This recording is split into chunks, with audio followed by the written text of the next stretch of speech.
Pengakuan anak tembak ibu hingga tewas di Oku Timur, ambil pistol milik ayahnya.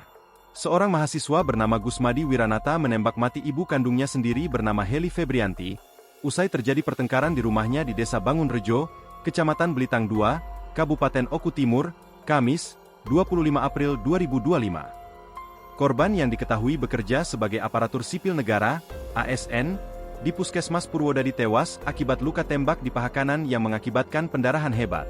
Sementara pelaku, yang merupakan anak kandung korban, kini telah diamankan oleh pihak kepolisian. Dalam pengakuannya kepada polisi, Gusmadi mengungkap bahwa pertengkaran itu dipicu oleh masalah pribadi yang kerap terjadi antara dirinya dan sang ibu. Menurutnya, ucapan sang ibu yang menyakitkan hati membuatnya kehilangan kendali. Usai cekcok, pelaku masuk ke kamar ayahnya untuk membereskan berkas-berkas di dalam brankas. Di sanalah ia mengambil sepucuk senjata api milik sang ayah yang diketahui menjabat sebagai kepala desa setempat. Dengan emosi yang belum stabil, Gusmadi mendatangi ibunya dan melepaskan satu tembakan yang mengenai paha kanan korban. Tembakan tunggal itu ternyata cukup fatal, karena menyebabkan pendarahan hebat yang merenggut nyawa korban.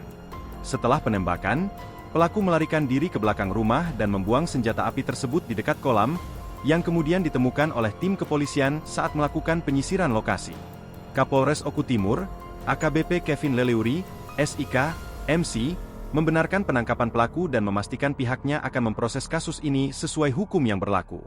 Benar, pelaku telah kami amankan. Saat ini, kami sedang melakukan pendalaman terhadap motif dan kronologi kejadian.